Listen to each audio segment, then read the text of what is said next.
silêncio da sala de autópsia é um tipo de música que poucos sabem apreciar.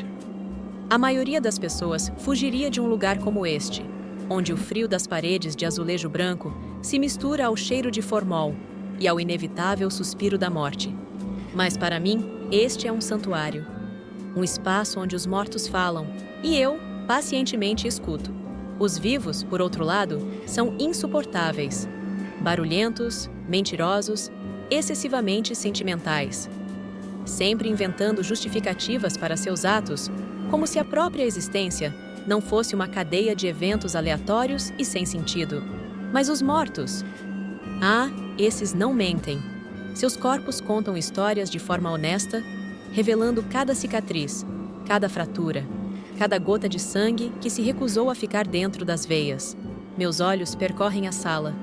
O crânio de plástico mais recente ocupa um lugar de destaque na prateleira. Ainda sem nome, sem contexto.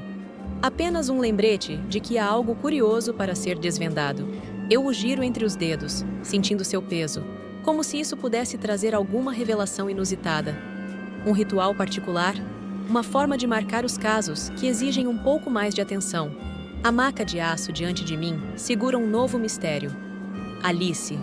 Jovem, bonita e agora irreversivelmente morta. A crueldade de seu assassinato sugere algo pessoal. Alguém quis que ela sofresse, que sua morte fosse um recado. Eu já vi esse tipo de coisa antes. Algumas pessoas matam por raiva, outras por medo. Algumas simplesmente por diversão. A torneira do lavatório jorra água enquanto limpa os restos do trabalho preliminar. O som dá ao ambiente uma ilusão de vida, como se houvesse algo pulsando ali, algo que não fosse apenas a sombra do que um dia existiu. Não demora muito para que minha paz seja interrompida. O som da porta se abrindo denuncia a chegada de um incômodo. O detetive, sem olhar para ele, continua o que estava fazendo, passando um pano sobre o corpo de Alice com a mesma casualidade de quem seca um prato. Então, lanço meu cumprimento habitual. Estou terminando de lavar o prato principal. Vejo pelo canto do olho o olhar de desgostoso do detetive. Perfeito. Gosto de testar seus limites. Não precisa fazer essa cara, ela não vai se incomodar. Digo, dando de ombros. Vamos ao que interessa. Minha voz ecoa pela sala, se misturando ao zumbido suave dos equipamentos. Já fiz alguns exames. Peguei uma amostra de sangue para detectar drogas no organismo. Porque, sejamos francos, o histórico da moça sugere que a lista pode ser longa. Também fiz um teste de DNA para confirmar que Alice é mesmo Alice. Porque, claro, todo mundo sabe que é ela, mas burocracia é burocracia. Quem sabe? Talvez ela tenha um clone maligno andando por aí. Isso sim, seria um plot twist interessante. Eu continuo meu trabalho, meticulosamente profissional, mas incapaz de conter um leve sorriso irônico. Também fiz a raspagem das unhas, procurando qualquer resquício de DNA alheio. Se tivermos sorte, pode haver algo interessante. Se não tivermos, bem, pelo menos as unhas dela estão impecáveis. Me afasto um pouco, observando o corpo como um quebra-cabeça esperando para ser montado. A necropsia ainda nem começou, mas as respostas já começaram a se formar em minha mente. Vamos começar. Minha voz preenche o ambiente frio e asséptico da sala enquanto ajeito as luvas. Meu olhar se volta para o detetive, que me observa com uma mistura de impaciência e cautela. Espero que tenha comido pouco. Pela sua cara, acho que você vai passar mal. Ou será que é minha presença estonteante que te deixa todo animado? Dou uma risada baixa, voltando minha atenção para o corpo à minha frente. Alice já não é Alice, não como antes. Agora, ela é um conjunto de pistas, um enigma esperando para ser resolvido. Escoriações e hematomas. Começo, enquanto deslizo os dedos enluvados sobre a pele marcada. Temos evidências claras de uma luta prévia. Hematomas extensos espalhados pelo corpo. Mas o que mais me chama a atenção são as marcas de defesa nos pulsos. Ela tentou resistir, tentou se livrar do agressor. Infelizmente, sabemos como essa história terminou. Pego uma das mãos sem vida e aponto as unhas quebradas. Outro detalhe interessante: unhas danificadas. Isso pode significar que ela arranhou alguém. E se tivermos sorte, conseguimos DNA sobre essas belezinhas. Me viro para ele, avaliando sua expressão. Espero que você esteja anotando, detetive. Ou prefere que eu desenhe? Dou um meio sorriso antes de continuar a análise. Voltando à nossa estrela aqui. Minha voz ecoa na sala estéril, enquanto deslizo a lâmina sobre a pele fria, examinando cada detalhe com precisão cirúrgica. O corpo de Alice, agora um mapa de violência, conta sua história em silêncio e hematomas. Lesões superficiais severas, continuo, sem tirar os olhos da vítima. Temos um afundamento na região malar, olhos roxos e lacerações. Isso aqui não foi um simples golpe, foi brutalidade. O tipo de coisa que exige raiva, rancor, ou alguém que queria ter certeza absoluta de que ela não ia se levantar depois. Ergo a cabeça, lançando um olhar rápido para o detetive. Sabe, detetive, dizem que o rosto é a identidade de uma pessoa. Na verdade, alguém quis apagar a dela à força. Dou um leve suspiro, olhando para examinar a fratura. O impacto foi forte o suficiente para quebrar ossos, o que sugere um ataque direto, talvez com um objeto pesado, ou um soco de alguém com força suficiente para derrubar um touro. Passo a mão enluvada pelo maxilar quebrado. Se Alice pudesse falar agora, aposto que teria muito a dizer sobre quem fez isso com ela. Mas infelizmente, é para isso que eu estou aqui. Faço uma pausa, deixando que o detetive processe as informações antes de continuar. Agora sobre a arma do crime. Corro os dedos enluvados sobre os hematomas, espalhados pelo corpo de Alice, como se estivesse lendo um livro escrito em roxo e azul. O agressor usou um objeto contundente, sem lâminas, sem pontas afiadas. Algo que causasse impacto, esmagamento. Os ferimentos nos braços e pulsos me dizem que ela tentou se proteger. Clássico reflexo de defesa. Dou um leve toque nas contusões das costelas. Esses hematomas aqui, a distribuição, a intensidade... Me arriscaria a dizer que foi um taco de beisebol, ou algo similar. Pesado o suficiente para quebrar ossos, longo o bastante para dar alavanca ao agressor. Mas também pode ter sido um bastão de metal, um pedaço de cano, até mesmo um pé de cabra. Tudo depende do que vocês encontrarem. Alguma coisa que tenha sangue, fios de cabelo, vestígios da pele dela grudados. Dou um sorriso malicioso.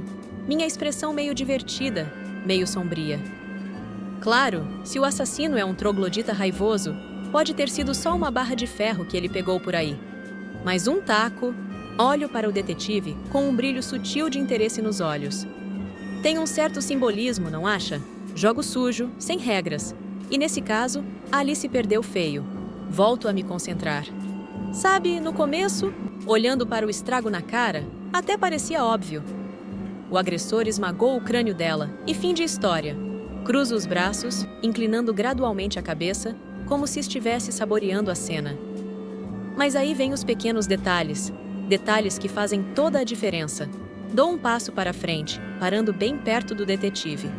Essas escoriações ao redor da boca e das narinas não foi um soco. Alguém tentou pegar a garganta dela. Sem aviso, minha mão se move rapidamente, tocando a base do pescoço dele. Ele saltou para trás, como se tivesse levado um choque. Eu apenas sorrio. Relaxa, detetive.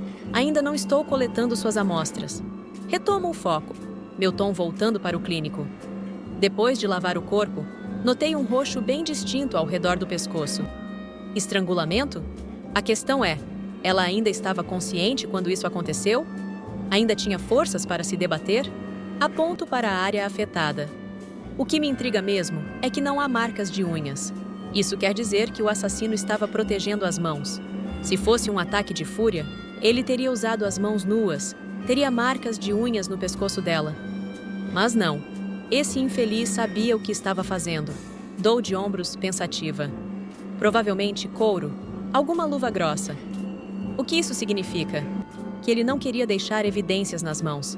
E isso me leva a outra pergunta. Quem diabos, no calor de um ataque de fúria, lembra de colocar luvas?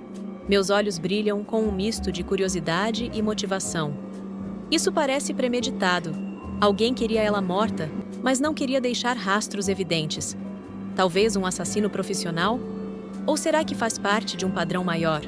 Cruzo os braços novamente, olhando para o detetive. Então me diz, você está lidando com um maníaco impulsivo ou com alguém que planejou cada segundo desse crime, tamborilando os dedos no antebraço enquanto observo a expressão do detetive. O silêncio na sala é cortado apenas pelo som da refrigeração da sala. Sabe o que mais me incomoda nisso tudo? Minha voz é quase uma mensagem, transmitida de um certo deleite mórbido. A cena do crime estava limpa demais. Dou um passo para trás, pegando uma ficha próxima e folheando-a sem realmente precisar ler. Sem sangue, sem sinais de luta significativa. Isso me diz que ela não morreu lá, o que, por si só, já é interessante. Levanto os olhos, fixando-os no detetive. Se ela foi transportada, significa que o assassino teve tempo e controle sobre a situação. Isso aponta para algo metódico, calculado. Solto um suspiro, deixando a ficha de lado. E sabe o que mais? O padrão está começando a se formar. Quem faz isso uma vez, deixa rastros. Mas quem faz isso e tem a frieza de mover o corpo sem deixar bagunça, esse alguém já fez antes, ou já planejou tantas vezes que poderia fazer de olhos fechados. A atmosfera na sala de autópsia se torna sufocante. O ar parece mais denso, carregado por um peso invisível. Olho diretamente para o detetive, com um brilho gélido nos olhos. Eu diria que você tem um problema maior nas mãos. Algo muito maior do que um simples assassinato. Esse infeliz não parou na Alice. Ele já fez antes. E se ninguém o impedir, vai fazer de novo. Solto um leve suspiro antes de continuar. Bom, tudo isso são apenas conjecturas por enquanto. Vamos aos fatos. Minha voz agora é mais objetiva, deixando de lado qualquer tom de provocação. Realizei o exame para verificar se houve abuso. E de fato houve. Coletei o material e já enviei para análise. Em breve, terei respostas mais concretas. Lanço um olhar breve para o corpo de Alice antes de continuar. Ela já nos contou o máximo que poderia. Agora, cabe a mim descobrir o resto. Pego um bisturi e o giro entre os dedos por um instante, antes de voltar minha atenção para o detetive. Vou abrir o corpo agora, verificar o conteúdo estomacal, analisar o que ela comeu, o que bebeu, enfim, qualquer coisa que possa ser relevante. Dou de ombros. Se quiser acompanhar, fique à vontade, mas não creio que essa parte traga muitas novidades. De qualquer forma, se eu encontrar algo interessante, te aviso. Dou um meio sorriso, posiciono as mãos e, sem mais delongas, começo o procedimento. Escuto a porta bater atrás de mim. O detetive saiu da sala como quem precisa desesperadamente encontrar um banheiro. Solto um suspiro leve, sem tirar os olhos do bisturi. Os vivos são fascinantes. Minha voz ecoa pela sala de autópsia vazia, uma confissão que só os mortos podem ouvir. Temem a morte como se fosse um conceito distante, inalcançável, mas todos nós estamos fadados a ela. Deslizo a lâmina pela pele pálida de Alice com precisão. O corte é limpo, meticuloso, quase artístico. Só espero que Davis não venha parar na minha mesa um dia. Faço uma pausa, observando o brilho do bisturi sob a luz fria da sala. Seria uma pena, assim como é para Alice. A autópsia continua e minha mente vagueia. Divagações mórbidas são inevitáveis quando se passa tanto tempo entre os mortos. De vez em quando, uma piada me vem à cabeça, mas não há ninguém para ouvi-la. Os vivos me ignoram, como se eu fosse um avatar de Lark, a deusa da morte. Talvez eu seja. Afinal, se você está na minha mesa, algo muito ruim aconteceu.